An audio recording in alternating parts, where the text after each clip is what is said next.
Hello and welcome to The Big Picture. The address of President of India to a joint session of the Parliament at the beginning of the year is a well-established convention and a ritual. However, this year's address has special significance as it is the first full-fledged budget session of the new government. The address therefore assumes importance as the new government gets ready to present its first full-fledged budget next week. What does President Pranab Mukherjee's address, which is essentially the government's vision of what it has done or plans to do, indicate? Has a clear vision of the Narendra Modi government been spelled out? Is there any clear indication of any significant changes in the approach of this government from the past? We will discuss all this today with K Singh, former MP and member Planning Commission, among other things, and also a BJP member now, Purushottam Agrawal, political analyst and former professor, Mohan Guruswamy, economist and public policy analyst, and Vinod Sharma, political editor, Hindustan Times. Welcome to all of you. Mr. Singh, do you see a new vision in this address of the President of India? Well, I think that this address brings out the broad contours of the government's approach on how India can achieve an 8% growth trajectory from next year onwards. It brings out the strong commitment for inclusive and equitable growth, the excessive attention now being given, rightly so, to agriculture, on digital India, on some of the high priority areas, including some very bold commitments on housing for all by a definite date of 2022, toilets for all by August 22, and a broad vision of a combination of macroeconomic stability and the kind of structural changes which the government contemplates to bring about a higher rate of growth, combining growth with equity and combining an inclusiveness of growth, particularly when it comes to financial inclusion program, which is an exceedingly bold initiative in which there has been 100% coverage now of all banking, combined with the direct cash transfer benefit, which will have the great advantage of reaching out to the intended beneficiary. So I think that it is a pretty holistic presentation of the government's short-term and medium-term vision to take India to a higher growth trajectory. Mohan, would you agree with that? I think one has to agree with it because this is a statement of a vision, objective. Statement of intent. Statement of intent. And between intent and reality, there's a big gap always. And between intent and performance, there's always a big gap. So we'll have to see the budget actually to see how much, where they have put their money, have they put their money where the mouth is, or has this just been one more speech written for the president by the government? So I think I'll wait and hold judgment on this. So, but as far as, major changes in approach, do you see that? I don't see any major changes in approach. What is there which is new in this budget? Because here is a government which has come with a majority of its own, a completely different political, formation. Last 10 years we saw a different political formation, now a different political formation. So don't you see any dramatic changes? You can say it's new wine in old bottles, but it's, nothing really has changed. If you look at that statement of intent, the direct transfer was there in the previous government's agenda. The inclusion of financial inclusion plan was the previous government's. So what is there which is new? Housing for all has been there for a long, long time. It's not something new. And toilets for all is probably the only new thing this time. So which means that, they will build tens of millions of new houses and toilets, also maybe a lot of public toilets. But you'll have to work out who's going to keep the toilets clean.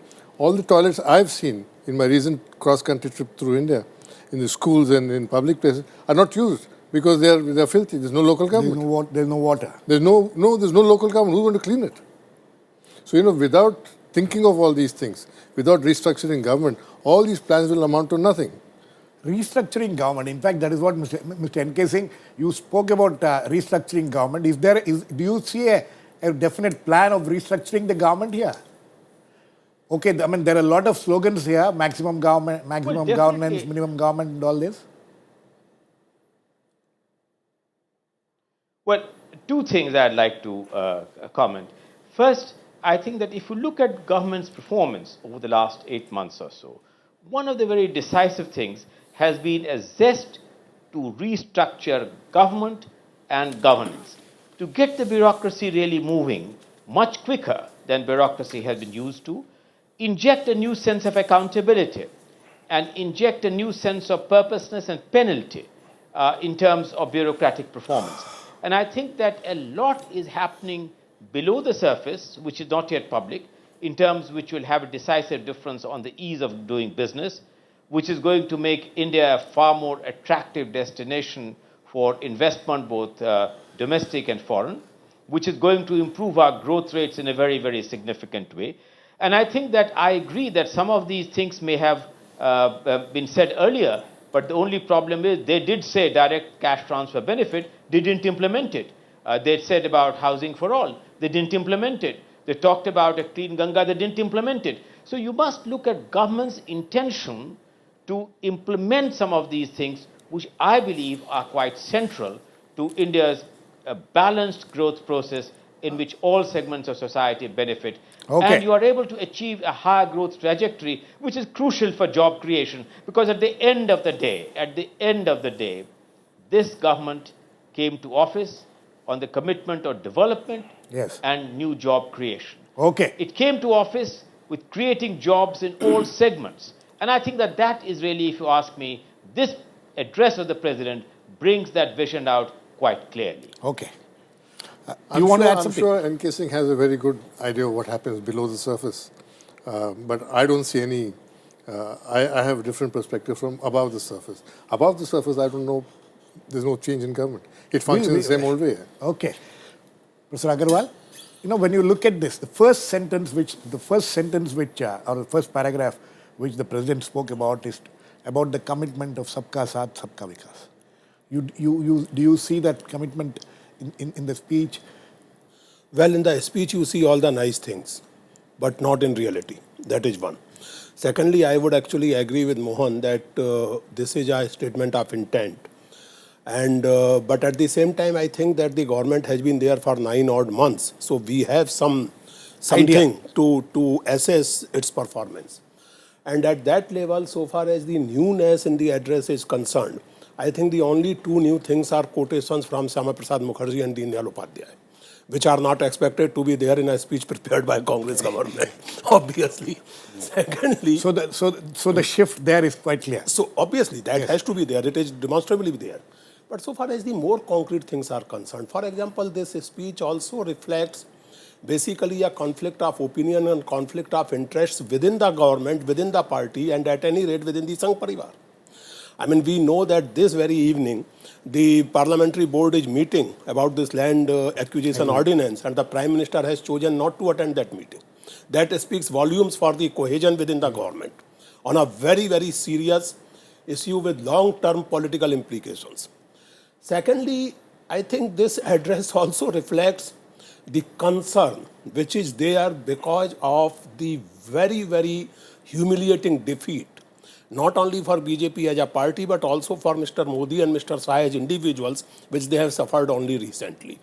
And so far as the performance is concerned, I mean, for example... Why do you say that? Why do you say that? When you're saying that there is a reflection of the Delhi election results here, why do you say that? Because there is an attempt to please everybody without giving anything in concrete. I mean, on one hand, you are talking of the interests of farmers being supreme, India being a land of farmers and all that. On the other hand, you are talking of very, very fast rate growth.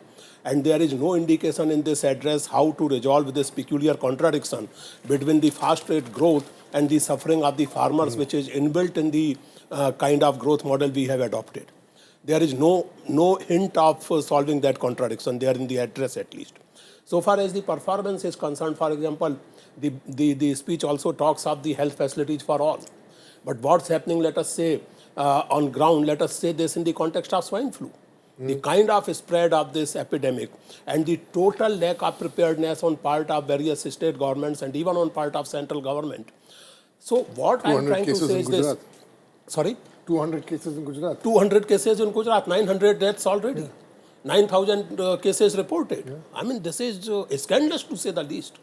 And in that context, if the government claims to be having a vision of future, I really find it very, very difficult to accept on its face value. Okay, Vinod, how do you look at this? Do you see that shift in a clear shift in political philosophy at least? Congress party has come out with a statement saying that there is no ideology involved in this budget. Do you expect ideologies to be made clear in a president's address to the joint session? No, I think it is a bit of a trapeze artist statement where the government has belatedly sought to balance the interests of the people at large, the poor people. Why do you say the belatedly? the number of references which are there to scheduled castes, scheduled tribes, the minorities. Why do you say the weaker belatedly? sections? Belated because in the initial phases and during the elections, in the run-up to the elections in the Lok Sabha, and also the assemblies in Maharashtra and other places, where a pro-business pitch begot them huge returns. In Delhi, the proximity of the current government to business interests and their pro-business approach was questioned by the Aam Aadmi Party in defense of the Aam Aadmi. And references were made to electricity prices, references were made to benefits accruing to big business on account of government policy and the benefits that were mutual. Now, rightly or wrongly, those questions were raised and there wasn't a cogent response in the Delhi elections from the BJP. In fact, the BJP, which won the 2014 election largely on the strength of its talking points that determined the discourse, a political discourse, electoral discourse, it was for want of those very talking points that they could not alter the perception the Aam Aadmi gave of the BJP government at the center. A. B. My problem with this budget is, first of all, there are economists on this panel. This statement. The economists on this panel that 7.4% economic growth. Yes. Now, this is a disputed figure. Yeah. And this has come in the presidential address. Now, the base has been changed from 2004-05 to 10-11. And there has been no cogent explanation that how are you projecting this, and is there a matching revenue generation happening, revenue flowing into the government? If the economy is going at 7.4, then why isn't the tax deposit not increasing the same proportion? So these are the questions. And thirdly, he's trying to invigorate relationship with South Asia. But the government does not explain to me the urgency of the call that was made to Prime Minister Nawaz Sharif, in the garb of cricket diplomacy. What has changed on the ground between when it was called off, the Foreign Secretary level talks were called off, yes, and now they are sought to be restarted in the garb of an omnibus SARC initiative. Okay, Mr. Singh, would you like to respond to that? The 7.4%, it raised a lot of eyebrows when the president read out and said that we are having at 7.5%, the economy is growing this year at 7.4%. It raised a lot of eyebrows. You think that this could have been avoided? Well, let me put it this way. I think that, let's be candid.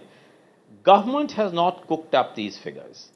The CSO is a completely independent organization. Really? Which has been assigned its functions. We both worked in the It same is normal ministry. that every 5 years they are expected to revise the base. It is also expected under their charter that every 5 years they go into the methodology for the computation of the GDP numbers. That 5th year falls in 2015. The CSO has presented the figures that a number of items, and by the way, the figure has not been only revised for this coming year. The figures have been revised for 2 earlier years. Absolutely. Which has led to some people like Mr. Chidambaram claiming credit that, growth had begun to look up even in my time. Right. So the first thing I must disabuse all of us is that we haven't cooked up these figures. These are figures which have emanated from an independent organization like the CSO to say that if you look at the methodology, it was deeply flawed. Very important items of consumption and expenditure were left out of the purview, and if you take those into account, then the figure of growth turns out to be this 7.4. Let me also say that government itself has raised some eyebrows on this. Mr. Arvind Subramaniam wrote an open article on this in the Business Standard, in which he said exactly those things, that some of the ground level changes in terms of credit offtake, in terms of the way in which projects have taken place, capital goods sector which has been rising, which has been very sluggish, really leads to some amount of anomaly between these figures and those. So But exactly. the fact remains that the CSO has done a remarkable job in Mr. terms Singh. of improving the methodology of coverage. So these are objective figures which have come from the CSO. Government has no option but to adopt it. Mr. Singh, if you were the finance secretary today, would you have taken these figures on its face value? Well, let me put this, that I would have certainly asked the CSO exactly the questions which the chief economic advisor has asked the CSO. So that means And that having there is a controversy received the regarding these comfort numbers. That these are credible figures. Well, frankly, the controversy is that you would have to see, first of all, I think these numbers would need to be then updated retrospectively for the last 3 years. Because they are supposed to be periodically updated. And I think that the computation of these numbers in terms of the addition of those items which were very obviously left out from the last base year, for instance, expenditure on cellular telephones. Now, we all know that expenditure Absolutely, on cellular sir. telephones I don't think is anybody now an has a item problem which with the must go methodology into that. which is being adopted now, but the numbers are what is the problem. Seems to be a problem. With the methodology, yeah, exactly. So the methodology, if it is accepted, then the figure turns out to be 7.4. What option does the government have but to accept a statistical department which is an autonomous organization coming up with these figures? And I think that the president, therefore, is well advised to adopt these figures. Okay. You know, Girish, growth is not the issue here. Growth has been... Because in this country, last 10 years, the growth figures have become so important. No. Growth has been there from 2000 onwards. From 2005 to 2015, there's been an average of 7.4% GDP growth. That is not the issue. The issue is that you're having jobless growth. Growth that does not create jobs. Now, you've got 258 million people on the farm sector, and holdings are getting fragmented. The average size of an Indian farm holding today is 0.6 acres. Now, which means that they can't absorb any more people, and they're releasing workforce, which have to go to other sectors, and you just haven't created the jobs. So what happens is that excess supply of labor coming in has depressed urban wages. You can get workers for, security guards all get paid 6,000, 5,000 rupees. Even the big multinational chains which have retail operations and food vending businesses pay 5,000, 6,000 rupees. So, you've devalued jobs. You've not created new jobs in the factory sector. No, but who has to blame for all this? You have this. The present government cannot be blamed. But the present government should realize the mistakes of the previous government and address that in the president's speech. They haven't talked about it. They speak eloquently. Mr. Singh spoke eloquently about the concern for agriculture. But what is the problem with agriculture? Fragmentation of holdings. 85% of the holdings are below 0.6 acres. So what are you going to do to consolidate holdings, to make farm productive? And all the food procurement which takes place only in 3 states: Punjab, Haryana, and coastal Andhra. Right. So, it doesn't benefit the rest of the country. So you're saying that... So they haven't addressed this issue at all. These issues have not been addressed. Professor Agrawal, let's move a little away. If you have gone through the entire address and having observed and seen the previous addresses also, is there something which you think was missing apart from what he's talking? He's talking about the economic aspect of it, the agriculture aspect of it. I think... What is it that is which you would have liked to see in the address which is not there? I think a serious appraisal of the overall economic situation is missing, which comes out quite clearly in what Mohan was saying. Secondly, most interestingly, what I found missing was an attempt to assuage the feelings of unrest and kind of discontent because of the activities of the so-called lunatic fringe of the Hindutva brigade. Because this government, which starts the address with the quotation from Syama Prasad Mukherjee, brings Deen Dayal Upadhyay in, quite rightly so, after all they are their ideological sources, should have addressed the issues in somewhat way that the statement which Mr. Modi made to a Christian canonization conference should have found its echo in this address also, that my government is committed to the religious freedom and no kind of intolerance on religious front will be tolerated. I find that a very, very important point which is absolutely missing in this address. Vinod? Frankly, I am willing to give the benefit of doubt to the Prime Minister It was a considered statement. It wasn't an extempore remark. And it dilated at some length on that issue of great concern, which brought India into great disrepute, even abroad, because of certain attacks on the churches. But the total, as Professor Agrawal says, that the total silence or lack of resonance of that statement in this address makes me feel that was that done to perhaps garner a vote base in Kerala, where the RSS and BJP are making serious efforts, and it was about the canonization of a priest who came from that state. Now, this may sound very outlandish, but then the unfortunate bit of the Indian political scenario is that much of what is done is so ruthless and so outlandish that you can't rule any possibility out. And so short-sighted. unless the Prime Minister, the Honorable Prime Minister, makes a real version of that sentiment on the floor of the House and makes it part of the institutional memory of Indian Parliament, the seeming lack of reassurance will remain. So I think it requires reiteration. It required reiteration in this address. Because that has not happened, maybe that he can use the opportunity in either of the two houses. Yes. I'm really concerned about the sheer incompetence of this government. During this period in which 6 churches were vandalized last 1 year, 212 temples and about 20 mosques were also vandalized in Delhi at the same time. Right. And they could not explain that it was not desecration, it was not vandalization, it was just theft. The theft was endemic. But they couldn't address it. 212 temples were robbed, entered into, broken into, idols moved, disturbed, etc. But they couldn't handle it. That incompetence surprises me. They should have been alert, on their feet, with facts and data. But how is it, you think that all this, how will it get reflected in the President's address?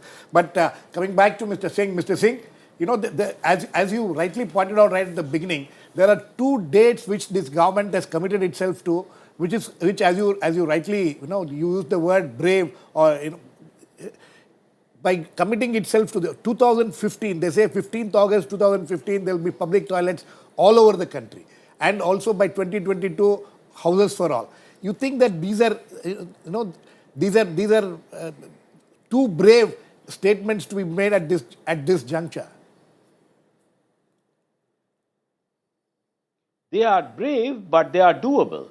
Let me address an important question. 15th August 2015, just 7 months, 5 months down the line, or 6 months down the line, you have public toilets all over the country. Yes, because a lot of work has already gone into it, and that is why this target has been given very deliberately and very consciously. But let me address another very important question which one of my fellow panelists raised, that what is being done for agriculture and fragmentation of land holdings was mentioned. I think is a very important point. I think that this particular address of the President addresses it in 3 simple ways. There is a commitment in terms of a new irrigation initiative, right, which had been missing for several years, to enlarge the reach of the irrigation initiative. There is a new commitment of finding jobs outside agriculture. And that is why the commitment in terms of fostering a new pattern of urbanization, in terms of a program for smart cities, linking up with the Made in India campaign, these initiatives are designed to find jobs and employment opportunities outside the agricultural sector, which will benefit agricultural sector by bringing in some externalities of scale, apart from increasing the reach of irrigation for improved agricultural productivity. So if you look at the address of the President as a whole, these are different strands, when added together, makes an integrated whole. Okay, Mohan, these deadlines which they have given for themselves. On the one hand, it's good that governments give itself deadlines, and so that it is there hanging over them all the time. I've been traveling throughout the country. I haven't seen any new holes being dug for toilets or for sewage lines anywhere. So I don't know which world Mr. Singh lives in. And a lot of work has already been done. Okay, so I don't see any work 6 done. months down the line. There has to be some evidence on the ground. There has to be some evidence on the ground, and I don't see anything. And then the bigger issue is not toilets. I think building toilets is doable, if not this year, next year, or the year after. But who's going to keep it clean? Who's going to maintain it? Those are issues which have to be addressed. There is no talk of decentralization of government at all. It's a highly centralized government. 86% of the wage bill. Cooperative federalism. There is a mention of the cooperative Cooperative federalism. federalism does not mean decentralization at the district level, at the local level. This is a highly centralized government, centralized in the state and centralized in Delhi. And 86% of the public administration costs are at these two centers. The state capitals and national the larger capital. issue of restructuring of the government, which every government talks of, but nothing gets Nothing done. happens. So that has to be addressed. So that is your main problem. Okay. That has to be addressed. Okay. Vinod, in fact, it's very interesting. Here was a president who spoke about how the GOMs have been done away with. You know? In fact, it's quite ironical that here was a man who headed the largest number of GOMs ever in this country. And, he was made to say that GOMs have been done away. May I say one thing? Yes, one second. Yes, Mr. Singh? No. He was just... No, I wanted to very briefly respond to Mohan's point. Yes. That I think I have also been traveling in the country. And Mohan, let me tell you that let us await the budget. Let us await the fact of the huge benefit in terms of financial resources. Okay. Financial resources. We will wait for the budget. No, we'll wait financial for the budget resources because which are being devolved to the states. Yes. That is the key. I think, Girish's Mohan, let's question not is by prejudge August the budget. 2015. There is a huge amount of financial devolution Absolutely, sir. We will wait for that. Yes, which are going to be devolved to the states consequent yes, on the 14th Finance Commission's recommendations. Sir, the huge benefit which is going to accrue to the states for the coal auction and the coal auction, particularly to over the next states 20 which years, have been yes. Okay, sir. Additional so there is a 2% is huge devolving to the empowerment state. of states which is taking place. We will wait for the budget to get those numbers. Yes. How much? I would like to 42%, yeah, is going 10% more than is currently going. So we'll have time to discuss that 52. specifically later. Yes. I think that I like to hold this government to its promise of cooperative federalism, And I'd like to see... My question, we don't have time. We don't have time. You see, you're talking about the group of ministers. Yes. You see, a whole lot of things have been done away with this. This government does not just have new set of policies, it also has a new style of functioning. And which, despite the talk of cooperative federalism and devolution of power, one in the initial phases saw huge centralization of power and decision making at the center. And that perhaps leaves one with the fear that if the leadership thinks that they have the entire genius to run governance, then collective decision making, the cabinet form of governance, where does it go? Okay. And this one example of that, is the land ordinance. We will wait. It was passed despite protest by certain ministers. Absolutely. And now it's got to be rolled back. Mr. Very, very quickly, Professor Agrawal, just one point about these toilets. As Mohan points out, it's not just about the allotment of funds, it's about maintenance. In this country, we are not able to maintain the level crossings of railways. How are we going to maintain such a huge number of toilets? Anyway, that is more important I don't question. think, yes, very quickly. On the land ordinance thing, I think this government is onto something. Because, without acquiring land for the common good and, without paying market prices or 4 times market prices, the old system was the expropriate. After all, what was the problem in Singur? That the land was taken away from the Jotedars free of cost and given to some big cat. They were all good cultivable land. But land ordinance, for common good purposes, the government is not able to explain it. Land ordinance is a separate issue. I'm sure we'll be discussing it quite a bit in the coming days and weeks. Thanks to all my guests. The President's address has several things which we'll have to wait, as all my panelists say, that we'll have to wait till the budget to see how much of it will be seen in action. Thanks to all my guests, Mr. K Singh, Purushottam Agrawal, Vinod Sharma and Mohan Guruswamy. Please keep watching. We'll come back with another edition of Big Picture same time tomorrow.